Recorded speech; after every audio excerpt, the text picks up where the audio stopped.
Bueno, muy buenos días para todos. Un saludo muy especial a los organizadores de este evento, especialmente a Cristina, a Dimas, a Carlos Morales. Y gracias por la invitación para poder compartir con ustedes esta mañana algunos aspectos de América Latina y particularmente de mi país, Colombia, de donde vengo. Vamos a hablar un poco, como lo hacía nuestro conferenciante de la Caixa, el paralelo entre Europa, España y también América Latina y Colombia en lo que es un escenario económico y las previsiones de consumo.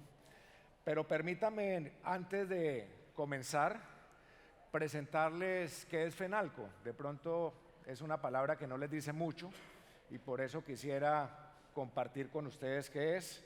Es la Federación Nacional de Comerciantes Empresarios de Colombia, donde están reunidos todos los retailers del país, además de comerciantes de otros sectores. Somos una organización gremial o patronal que representamos los intereses, digamos, del comercio, del retail, defendemos los intereses, pero también velamos por una buena salud de la economía colombiana. Igualmente defendemos principios y valores claves como son la democracia, igualmente la constitución del país, la libre empresa, la competencia, y compartirles que FENALCO es la patronal o el gremio más grande de Colombia, con carácter general y transversal a todos los sectores de la economía. En cifras, podemos decir que tenemos ya 79 años de historia de haber sido creada, es una de las patronales más antiguas de América Latina. Tenemos más de 18.000 empresarios, comerciantes, retailers, afiliados de sectores medianos y grandes, más de 320.000 tiendas de barrio o pequeños tiendas asociadas. Trabajamos con 27 sectores de la actividad económica, 54 subsectores, y también con 120 actividades empresariales distintas, lo cual hace que la tarea no sea fácil. Estamos presentes en 28 ciudades de Colombia, con organizaciones a través de seccionales, capítulos, oficinas, y llevamos 34 años ejecutando proyectos en favor de los retailers y los comerciantes del país. Solamente para hablar de Colombia, vale la pena decir que representamos a más de 2 millones de establecimientos y 4.4 millones de empleados o trabajadores del comercio y del retail. Es el gremio que lo representa, obviamente, FENALCO. Algunos de los sectores con los que trabajamos, ustedes pueden ver acá, son tiendas, salud, grandes superficies, víveres, colchones, automóviles, textiles, tecnología, artículos para el hogar, servicios funerarios, restaurantes, calzado y productos de cueros, joyerías, comercio exterior, educación, insumos de la construcción, sector inmobiliario, espectáculos públicos, economía cultural y creativa, el sector de belleza, seguridad privada, turismo, plataformas tecnológicas, centros comerciales, movilidad liviana, llantas, insumos agrícolas y maquinaria amarilla, entre muchos otros sectores con los cuales estamos trabajando. Ya dicho esto y conociéndonos un poco más, quiero compartir con ustedes entonces la visión del consumo y la economía en América Latina.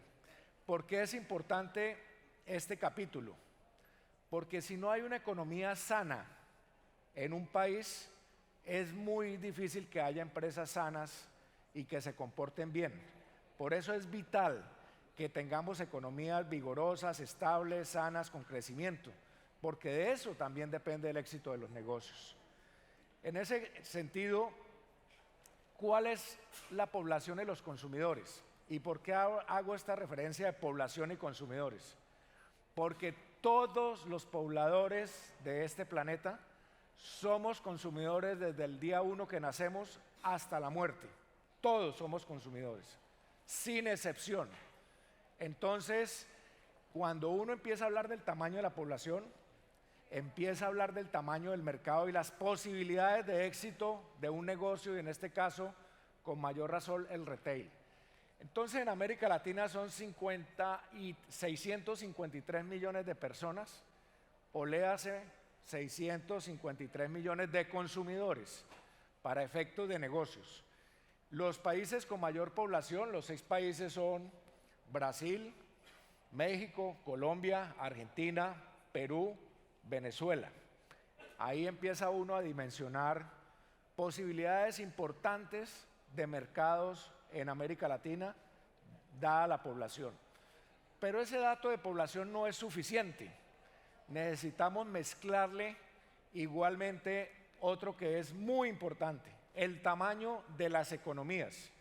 Porque si mezclamos población con tamaño de economía, ahí empezamos a ver también la dimensión de las posibilidades de negocio.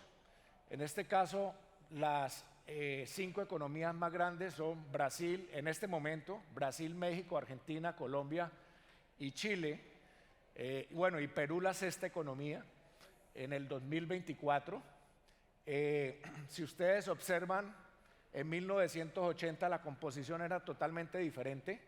Mire lo que ha pasado con un país, por ejemplo, como Venezuela, que después de ser la 3ª economía, hoy es la 9ª economía de América Latina. Entonces, cuando uno mira tamaño de la economía, tamaño de la población, y luego coge también el PIB per cápita, ahí es donde empieza uno a mirar opciones de negocio. Y esto lo digo ¿por qué? Porque seguramente hay muchas empresas, como ha habido en los últimos años, interesadas en invertir e interesadas en los mercados latinoamericanos. Pero también hay que mirar el crecimiento económico, porque si no hay crecimiento económico, no hay generación de empleo. Si no hay empleo, no hay ingresos, no hay demanda, no hay consumidores, o hay menos consumidores, por decirlo de alguna forma.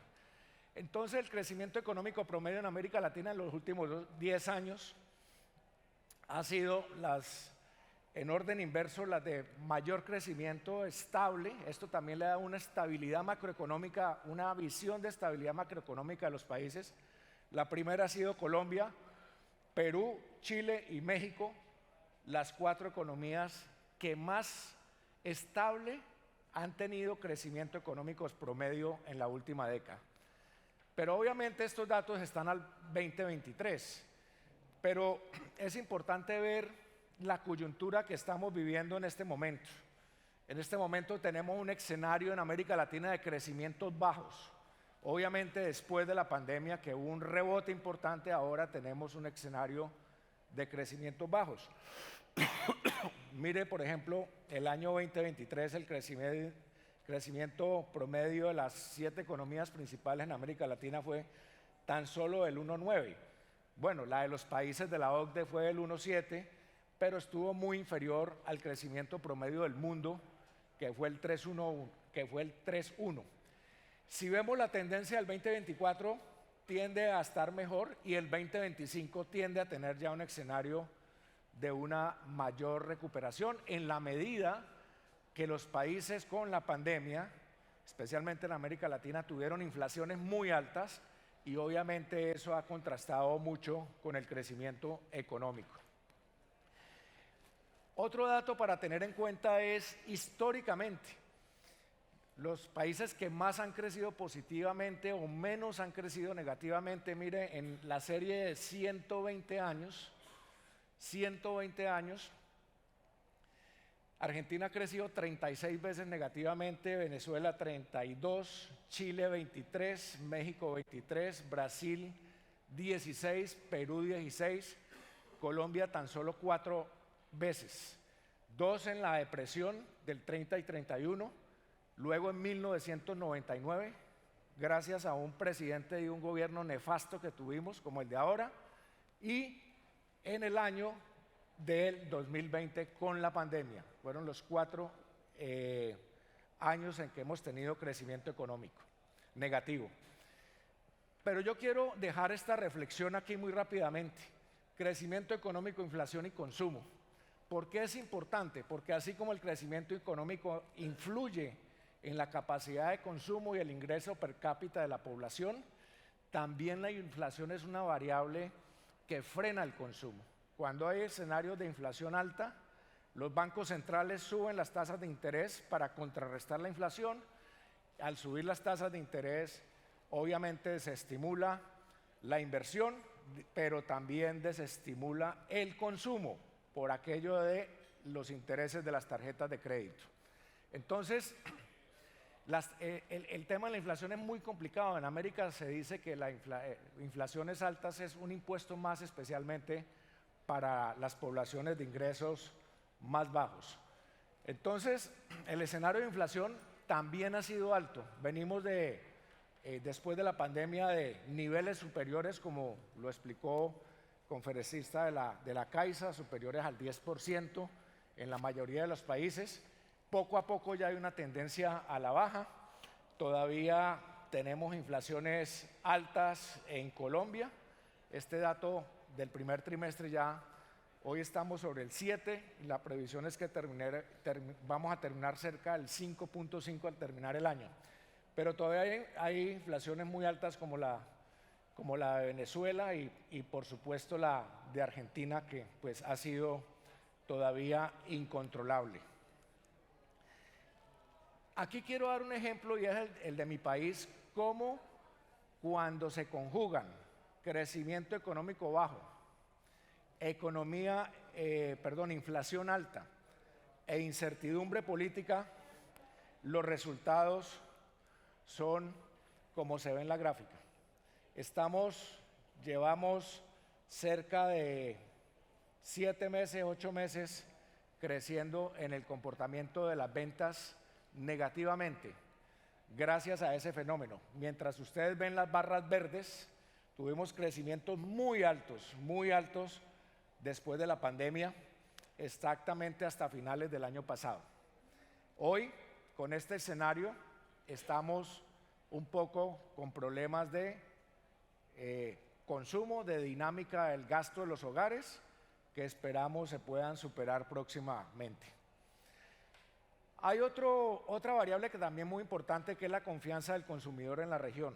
Aquí la pueden ver, la más recuperada ha sido la de México, luego la de Brasil, la de Colombia y la de Chile, un poco la más baja de las principales economías, por debajo del promedio de la OCDE.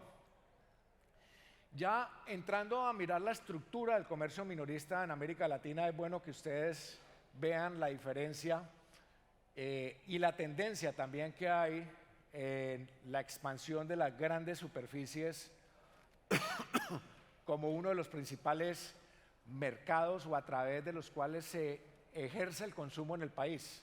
Grandes superficies, tiendas intermedias que son más importantes en Argentina y Chile, y las tiendas tradicionales a boca de calle, que son las de Colombia y las de México en una proporción mayor. Quiero hacer mucho énfasis en la importancia que tiene la figura de los centros comerciales en América Latina. Seguramente ustedes pensarán en España y en Europa también, pero la diferencia es el formato.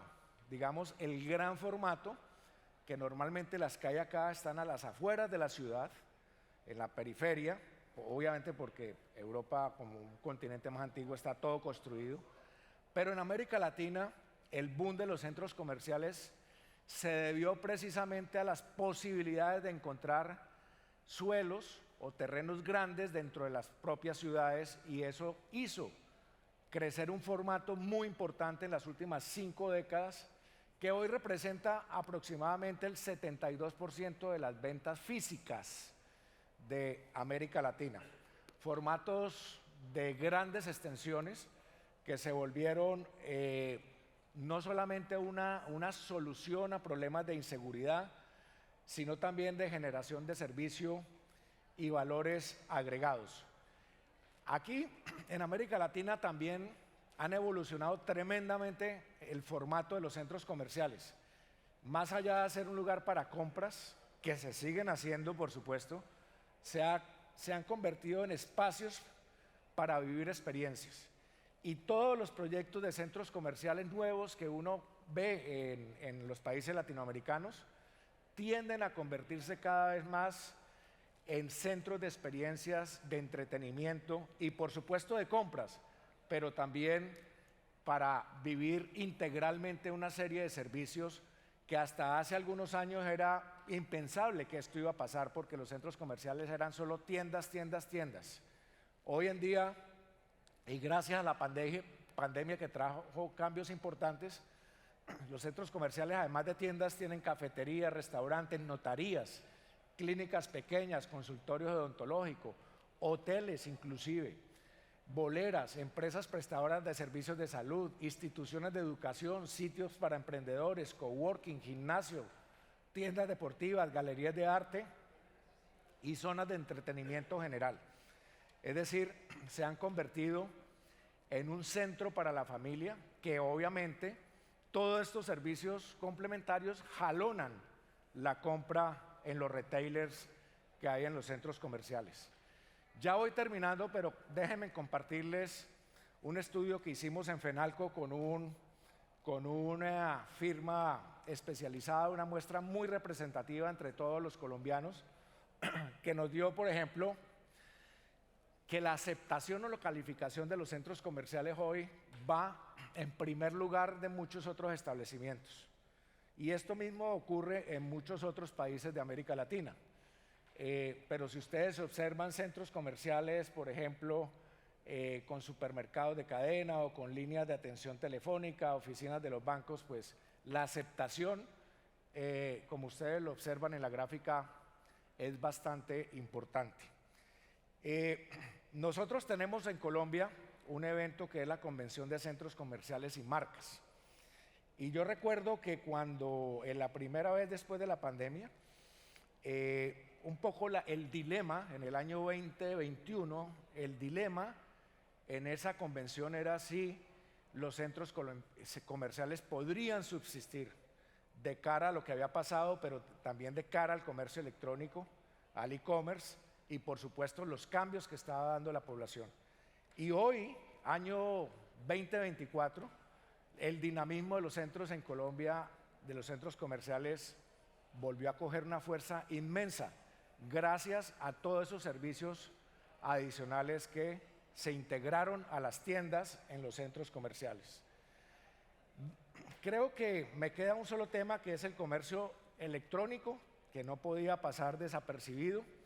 En el retail ha sido súper importante en Europa, en Asia, en Estados Unidos.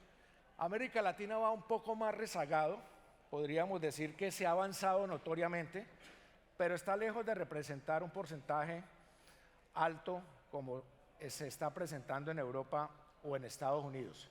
Sin embargo, las ratas de crecimiento son muy altos. Mire, por ejemplo, lo que ocurrió el año pasado. Hubo un crecimiento respecto al 2022 del 27% de ventas en comercio electrónico respecto al año 2022 para un volumen global de 509.000 millones de dólares en ese año.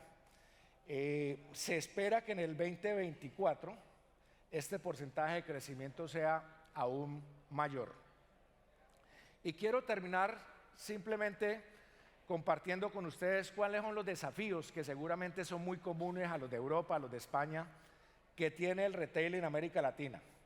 Primero, seguir profundizando y acelerando la digitalización y el e-commerce, por supuesto. Segundo, la personalización. Cada vez el ofrecimiento de productos y servicios adaptados a las necesidades y preferencias individuales más que masivas está cogiendo un gran auge en América Latina. El elemento diferenciador del cliente es muy importante en estos momentos. Obviamente, otro que es común en todo el mundo, la sostenibilidad, el compromiso con prácticas y conciencia ambiental y social, tanto en productos como en materiales, como en operaciones y cadenas de suministro. Por ejemplo, en Fenalco estamos liderando varios proyectos de economía circular muy importantes para grandes superficies, para supermercados, para tiendas de barrio. Y lo estamos haciendo con un grupo piloto con el acompañamiento de la cooperación alemana de la GIZ, para expandirlo a todos los sectores que tuve la oportunidad de comentarles oportunamente. El cuarto es algo muy importante, que es el desafío los desafíos operativos y de costos. La optimización de cadenas y suministro y estrategia de precios inteligentes es fundamental para mejorar la rentabilidad de los retailers de cara al futuro. Este es un elemento fundamental.